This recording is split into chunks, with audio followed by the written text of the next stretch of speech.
Wazazi wangu wapenzi, shalom. Shalom. Haleluya. Amen. Haleluya. Amen. Haleluya. Amen. Amen. Masomo yetu ya siku ya leo inatuelezea mambo mbili tu au tatu. Ya kwanza ni kwamba Kristo ni mfalme anayetawala kila kitu. Kristo ni mfalme anayetawala kila kitu. Ametumwa na Baba ili kutukufia msalabani, kutuuza kwa bei kali na kutuingiza katika ufalme wake ambao tulikuwa tumepoteza kwa njia ya dhambi zetu. Yesu Kristo kwa njia ya sadaka yake ya msalaba, kwa njia ya damu yake ya upatanisho, kwa njia ya mwili wake iliyo sadaka takatifu, sadaka timilifu, sadaka ya kweli na ya milele, ametukomboa mimi na wewe na ameturudisha katika upatanisho na Baba, katika urithi wa watoto wa Mungu. Tumshangilie Yesu Kristo.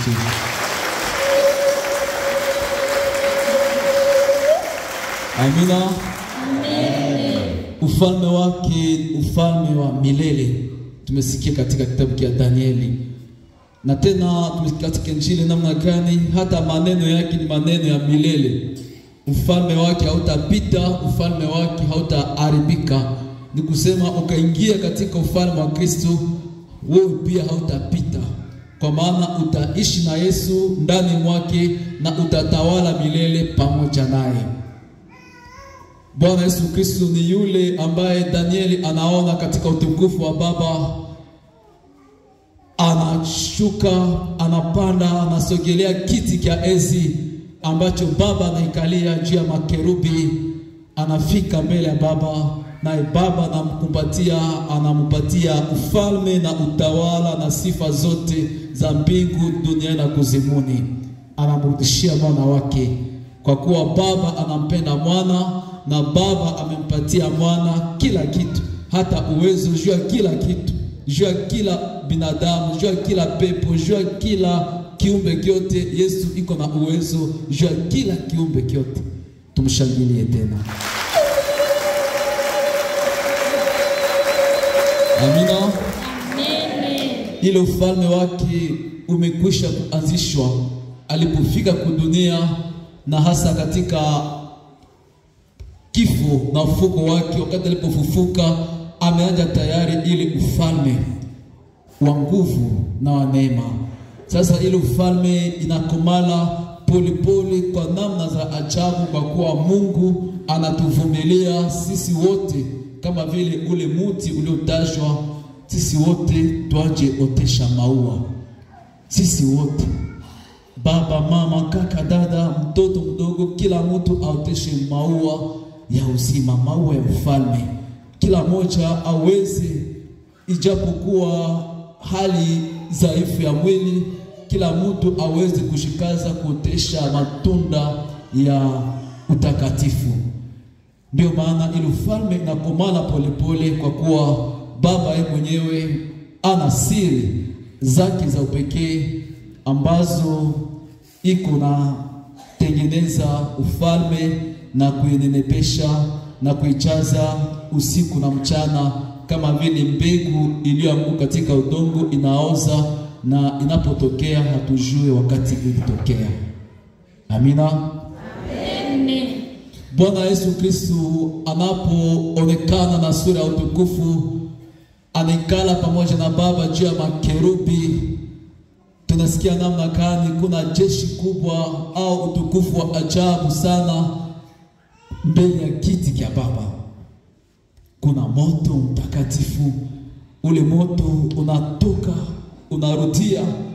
Ule moto ni kusema Baba haikale tu mbinguni, bali ana pia uwezo ya kukuja kudunia. Ana uwezo ya kuendea taifa lake na kulikuta popote kwenye taifa lake linaonekana. hata katika matope Baba anakuja ili akutoshe katika matope na upate kuwa mtu mzima, upate kuokoka na kuokolewa. Somo la kwanza linatuonyesha namna gani ufalme wa Kristo, ufalme umepatiwa Kristo na Kristo anatawala zile manyama ine. Ni alama ya falme zingine zote za dunia, falme za wanadamu, roho ya mwanadamu ambayo haiko sawasawa na roho ya Kristo.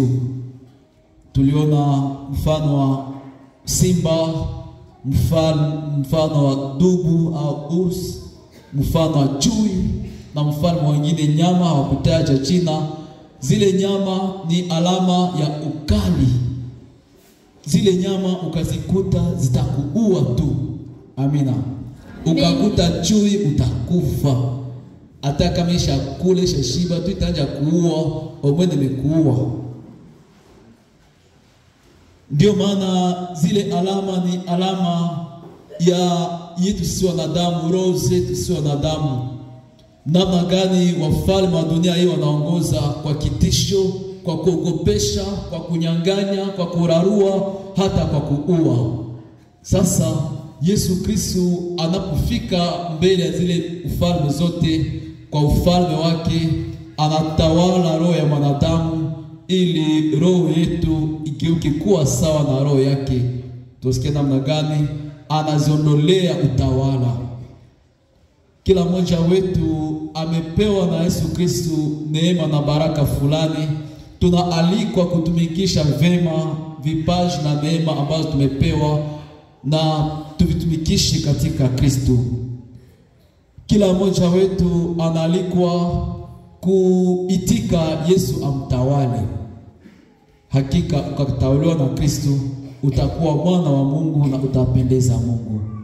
Tunaalikwa kuachana na ujanja, tunaachana na ukali wowote ambao tumesikia Yesu Kristo ananyang'anya ukali za wafalme ambao hawaongozi vizuri na watawala mbalimbali.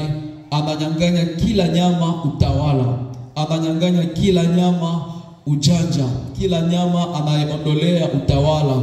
Ni kusema Yesu ndiye anatuletea ufalme wa kweli, ufalme wa amani na wa baraka. Ufalme huu unaonekana siku kwa siku katikati yetu ndani ya sakramenta za Eklesia ambazo zinakuja kututakasa, kutubariki na kutuponya. Kila siku tunaposherekea na kuhudhuria misa takatifu, ile ufalme tunaiona Yesu Kristo anapotujia kwa njia ya mkate na divai, kwa njia ya neno lake, tunaendelea tukaingia katika ufalme wake kweli. Ile ufalme tunaiona pia wakati tunapokea Eukaristia au katika sala mbalimbali za maombezi, namna gani Kristo anapigana na mashetani na anazishinda tu. Hakuna pepo hata moja ambayo inaweza ikazizi mbele ya uwezo wa Kristo. Tumshangilie Yesu Kristo kwa uwezo wake. Amina, amina. Amen. Itika basi leo tena Yesu aingie katika roho yako na akutawale. Yesu atawale maisha yako. Uitike kutupa silaha za kimwili, ujivike na silaha za kiroho. Itika kutupa uchoyo, ujivike na ukarimu. Uitike kutupa ujanja, ujivike na wema. Unatupa hasira, unajivika na upole. Unatupa kiburi, unajivika na unyenyekevu. Unatupa chuki, unajivika na mapendo. Na hapo tunaingia katika ufalme wa Kristo. Amina. Amen. Anasema maneno yangu hayatapita, ukayaamini itakuokoa. Kila kitu kitapita, bali maneno ya Kristo haitapita. Gisa alisema katika Mateo kipindi cha 5 mstari wa 18. Anasema manabii kila kitu kitapita, lakini hata kistari kimoja hakitapita kama Mungu hayatimiza kusudi lake. Ndio maana tutamwomba Yesu Kristo atuingize katika ufalme wake. Tuitike kuingia katika ufalme hiyo, tukiungama dhambi zetu na kuziacha, tukiungama tabia zetu mbaya na kuziacha, tukiungama masemi yetu mbaya, matendo mabaya, mawazo mabaya na kuzitupilia mbali nasi, ili Yesu Kristo atuganye ndani mwake, afanye moyo wetu sawa na moyo wake. Bwana awe nanyi. Awe pia nawe.